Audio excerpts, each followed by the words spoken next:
I'm Ann Medina, and welcome to History on Film, a discovery of our past through the movies.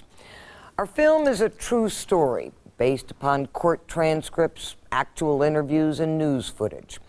It's also the recreation of years, yes, years of searching and questioning in pubs and back alleys in the flats of Northern Ireland. But the investigators weren't police, they were television reporters. The ones with the badges were the targets.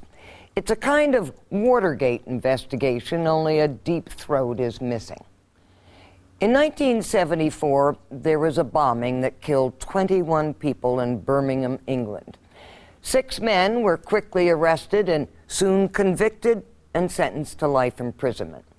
The film we're about to see recreates the trail journalists followed to reverse that verdict. This was the 1970s, the era of Bloody Sundays and Bloody Fridays, where IRA bombs exploded first throughout Northern Ireland and then spreading into mainland Britain. So when the Birmingham bombs went off, the IRA was the obvious instigator. But there were differences this time. The IRA didn't claim credit as they usually did, and the IRA insisted that none of the 6 men arrested were members. But then again, a warning had been issued with a secret IRA code so the police would know it was for real. So who did it? Was it an IRA operation gone terribly wrong? Well, watch to see how close the reporters came to finding the true bombers. Who bombed Birmingham? The following program contains violence. Viewer discretion is advised.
Does anybody want to tell me what's going on? November the 21st, 1974. The body of an IRA man, James McDade, killed planting a bomb the previous week, leaves the West Midlands for Belfast. Bloody bastards! A few hours after these scenes, 2 Birmingham pubs were blown up by the IRA. Bastards! Hang them!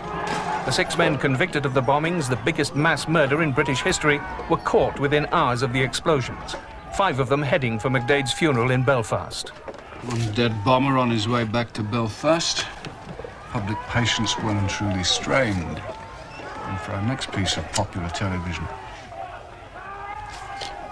Spring 1985. Freelance journalist and prospective Labour MP Chris Mullin asked World in Action to reconsider the case of the Birmingham bombings. Mullin, together with researcher Charles Tremaine and programme producer Ian MacBride, have re-examined the case against the convicted men. Tonight, we present the results of their investigation. The story begins with... Hang on. We want the men who blew them up. Or didn't, depending on your point of view. Yeah, that's the ones. The Birmingham Six. Guilty, Your Honour, and not a mark on them. Right, lads, get your bags packed. You're off to a funeral.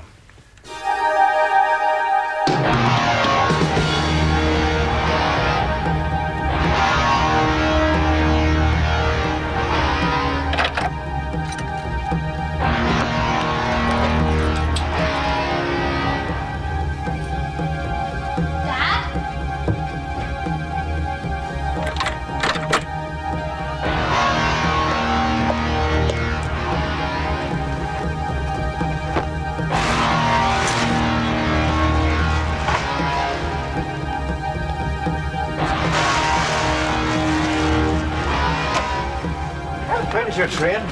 Oh, there's plenty of time. I'll pick up the others, get a bus in. See you Sunday. Yeah. Bye, love. Yeah.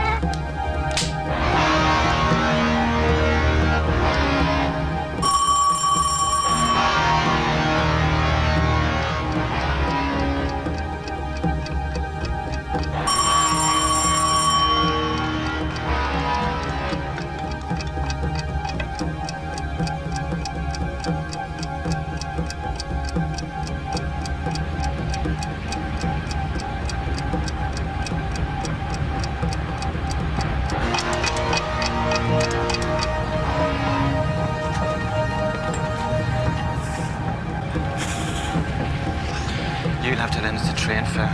They've run a few quid on me. Stop worrying, we'll see yous all right. New Street.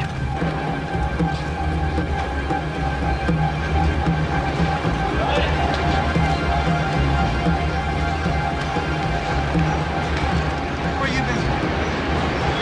Where you been?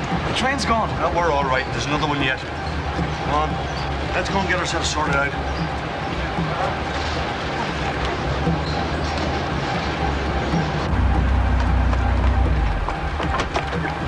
Hey, do us a favour. I'm crossing over to Belfast tonight. I'm looking for a lift to the station. Oh, try the bus, Paddy. Ah, come on. 5 minutes. My mates will think I'm not coming.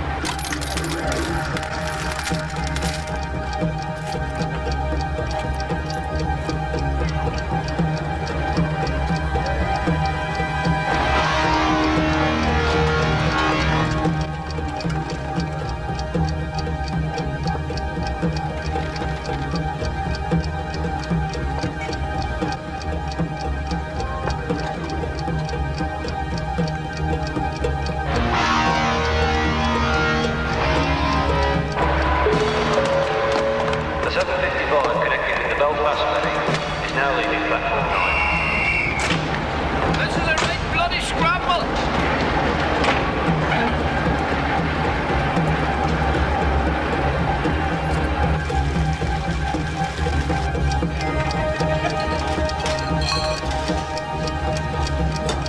Dead.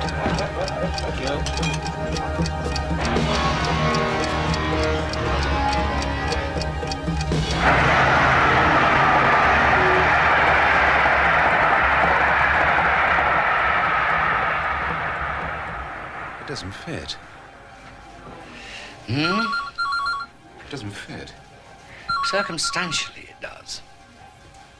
The pubs are just across the street. They plant the bombs. Quick drink at the station, off to the funeral. 5 escape to Belfast, 1 stays behind to phone the warning.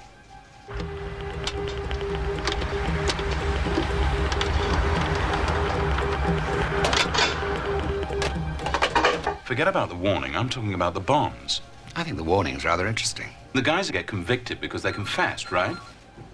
So, mulberry bush.